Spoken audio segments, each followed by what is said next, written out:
আমরা এবার এসেছি রূপের রানী সেই রাঙামাটিতে। আমরা ঘুরে ঘুরে দেখাবো রাঙামাটির সৌন্দর্য, কথা বলবো গুণীজনদের সাথে। চলুন গিয়ে ঘুরে আসি রাঙামাটিতে।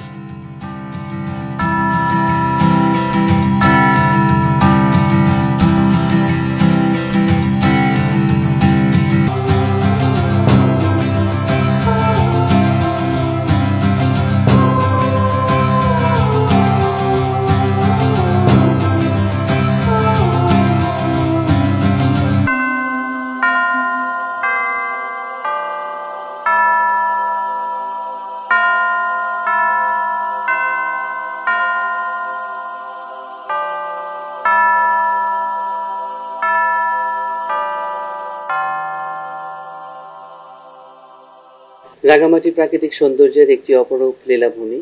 এই জনপদের সৌন্দর্য সকল দর্শনার্থীকে মুগ্ধ করে। দীর্ঘ 15 বছরের শাসনামলে, বর্তমান সরকারের শাসনামলে এই জেলার উন্নয়ন কর্মকাণ্ডে ব্যাপক উন্নতি সাধিত হয়েছে। শিক্ষা, স্বাস্থ্য, যোগাযোগ, বিদ্যুৎ এবং অবকাঠামোগত অনেক উন্নয়ন সাধিত হয়েছে।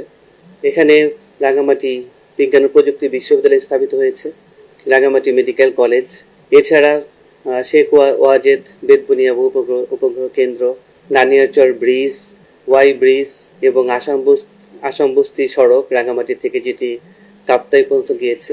এছাড়া আশ্রয়ণ প্রকল্পের মাধ্যমে প্রায় 2200 উপকারভোগী ঘর পেয়েছেন এবং প্রতিটি উপজেলায় বিদ্যুৎ সংযোগ দেওয়া হয়েছে এবং এখানে সংযোগ সড়ক নির্মিত হচ্ছে।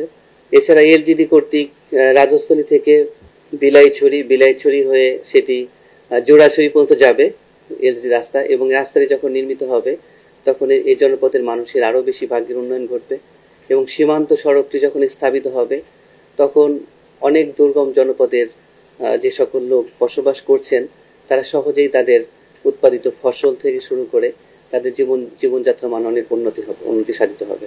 এছাড়া রাঙামাটিতে কাজ করছে পার্বত্য চট্টগ্রাম উন্নয়ন বোর্ড। তারাও প্রতি বছর এখানে বিভিন্ন ধরনের উন্নয়ন প্রকল্প গ্রহণ করছেন এবং বিভিন্ন ধরনের উন্নয়ন কর্মকাণ্ডের সাথে তারাও সংশ্লিষ্ট রয়েছেন। এছাড়া জেলা পরিষদ কাজ করছে, জেলা পরিষদের মাধ্যমে অনেক উন্নয়ন প্রকল্প এখানে গৃহীত হচ্ছে এবং উন্নয়ন কর্মকাণ্ড সাধিত হচ্ছে। এটি আমি বলতে পারি যে রাঙামাটি এখন আর পিছিয়ে পড়া কোনো জনপদ নয়, এটি একটি অগ্রসরমান একটি জেলায় পরিণত হয়েছে।